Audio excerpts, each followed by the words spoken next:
అందరికీ నమస్కారం అండి. అందరూ ఎలా ఉన్నారు? నేనైతే చాలా చక్కగా ఉన్నానండి. అందరూ చాలా సంతోషంగా, ఆనందంగా ఉండాలని మనస్ఫూర్తిగా కోరుకుంటూ, ఈరోజు మన వీడియోలో శివరాత్రి పూజా విధానం, అదేవిధంగా శివరాత్రి రోజున ఎలా ఉపవాసం ఉండాలి, ఎటువంటి అభిషేకాలు చేయాలి, ఏ ఏ సమయాలలో పూజ చేయడం వల్ల మంచి ఫలితాలు కలుగుతాయి, ఇవన్నీ కూడా క్లియర్గా చూద్దామండి. ఈ వీడియోని పూర్తిగా చూడండి. చూశాక మీకు ఈ వీడియో కొంచెమైనా యూజ్ అవుతుంది అనుకుంటే మీ ఫ్రెండ్స్కి, ఫ్యామిలీ మెంబర్స్కి షేర్ చేయడం మర్చిపోకండి. మన ఛానల్ని మీరు మొదటిసారిగా చూస్తున్నట్టయితే సబ్స్క్రైబ్ చేసుకోవడం మర్చిపోకండి. తెలుగువారి పండుగలలో ఈ మహాశివరాత్రి అనేది చాలా ప్రత్యేకమైన స్థానాన్ని కలిగి ఉంది. అయితే ప్రతి సంవత్సరం కూడా పాల్గొన మాసంలో కృష్ణపక్ష చతుర్థి నాడు మహాశివరాత్రి జరుపుకుంటాము. మహాశివరాత్రి అనేది చాలా ప్రాముఖ్యమైనది, పవిత్రమైనది, చాలా విశిష్టమైనదండి.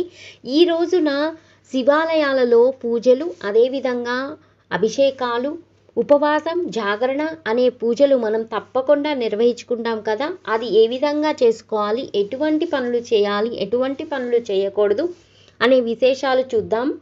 మహాశివరాత్రి రోజున మహాదేవునికి పూజించడానికి బిల్వ ఆకులు, తేనె, పాలు, పెరుగు, పంచదార, గంగాజలంతో అభిషేకం చేయడం అనేది చాలా విశిష్టమైనదండి. ఇలా చేయడం వలన శివుని అనుగ్రహం ఎల్లప్పుడూ ఉంటుందని చెబుతారు. హిందూ పురాణాల ప్రకారం శివరాత్రి నాడు శివునికి, పార్వతికి వివాహం చేసుకున్నారని నమ్ముతారు. మహాశివరాత్రి రోజు ప్రత్యేక సందర్భాల్లో భక్తులు శివుణ్ణి మెప్పించడానికి ఉపవాసం ఉంటారు.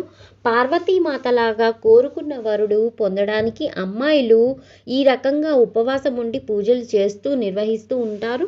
ఈరోజు బ్రాహ్మీ ముహూర్తంలోనే నిద్రలేచి, అంటే 4 నుండి 5 గంటల లోపు, అంటే సూర్యోదయం మునిపే నిద్రలేచి ఇల్లు వాకిలి శుభ్రం చేసుకొని శుచిగా స్నానం చేసి శుభ్రమైన బట్టలు ధరించి తరువాత ఇంట్లో పూజా స్థలంలో నీటిని నింపిన కలశం ప్రతిష్ఠించండి. ఆ తరువాత కలశం ప్రక్కనే శివుడు, పార్వతి విగ్రహాలు ఏదైనా ఉంటే గనక అవి పెట్టుకోవచ్చు. లేదా మీరు ఏదైనా విగ్రహం, శివుని విగ్రహం ఒక్కటే ఉన్నా సరే అదైనా పెట్టుకొని, ఈ రెండూ లేవనుకుంటే పటాన్ని ప్రతిష్ఠించుకోండి.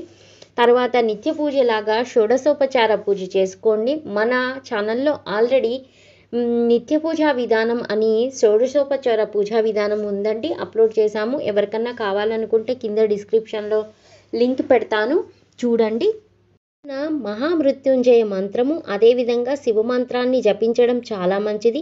శివమంత్రం అంటే మన పంచాక్షరి మంత్రం. శివ పంచాక్షరి మంత్రం ఓం నమ శివాయ అనే మంత్రాన్ని మీకు ఎటువంటి మంత్రాలు వచ్చినా రాకపోయినా 108 సార్లు ఓం నమ శివాయ అనుకుంటూ ఆ శివునికి అభిషేకం చేసుకుంటే చాలా మంచిది.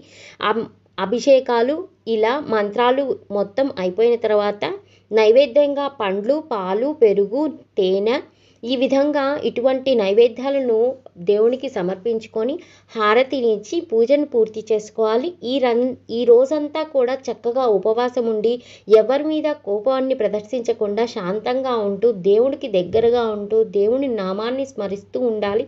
ఇది తప్పకుండా చేయవలసిన పని. ఈ విధంగా ఉపవాసం ఉండి రోజంతా కూడా ఎటువంటి వండిన పదార్థాలు తినకూడదు. మీకు ఏదైనా ఉండలేము ఉపవాసం అంటే కనుక పాలు, పండ్లు తీసుకోవచ్చు. ఆ తర్వాత సాయంత్రం పూజను కూడా చేసుకుని, ఆ తర్వాత జాగరణ అంటే రాత్రి అంతా ఉండలేని వాళ్ళు ఉండాలి తప్పకుండా. ఉండలేని వాళ్ళైతే రాత్రి 1 గంట లేదా 2 దాటిన తర్వాత నిద్రించవచ్చు. అయితే ఈరోజు నిద్రించేటప్పుడు కట్క నేల మీద పడుకోవాలండి, బెడ్ మీద అస్సలు పడుకోకూడదు. అప్పుడే మీ జాగరణ ప్రతిఫలం కూడా దక్కుతుంది. ఎటువంటి వాటితో అభిషేకం చేస్తే ఎటువంటి ఫలితాలు దక్కుతాయి అనేది ఇప్పుడు చూద్దాం.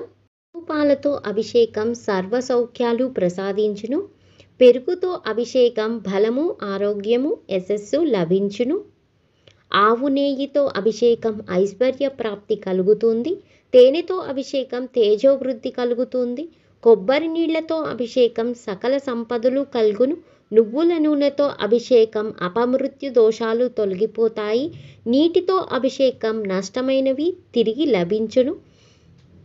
అన్నంతో అభిషేకం అధికార ప్రాప్తి, మోక్షము, దీర్ఘాయువు లభించును. రుద్రాక్ష జలాభిషేకం సకల ఐశ్వర్యాలు కలుగుతాయి. గంగోదకంచే అభిషేకం సంతృప్త ప్రాప్తికి కలుగును. భస్మాభిషేకం మహాపాపాలు తొలగిపోతాయి. మారేడు బిల్వదల జలముతో అభిషేకం భోగభాగ్యాలు లభించును. అభిషేకాలను మీరు నిర్వహించుకోవచ్చు. మహాశివరాత్రి రోజు ఎటువంటి పనులు చేయకూడదు అంటే మాంసం తినకూడదు, మద్యం సేవించకూడదు, ఈ రోజున రాత్రి వరకు నిద్రపోకూడదు. ఈ పర్వదినాన పప్పులు, బియ్యం, గోధుమలతో చేసిన ఆహారాన్ని తీసుకోకూడదు. జ్యోతిష్యుల అభిప్రాయం ప్రకారం శివరాత్రి రోజున నల్లని బట్టలు ధరించరాదు.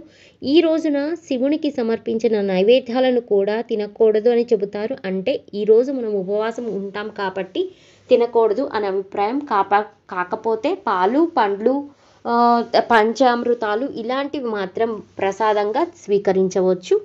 శివుని కృపా కటాక్షాలు మీ మీద, మీ కుటుంబం మీద ఉండాలని మనస్ఫూర్తిగా కోరుకుంటూ మరొక మంచి వీడియోతో కలుద్దామండి. Thank you for watching. Thank you.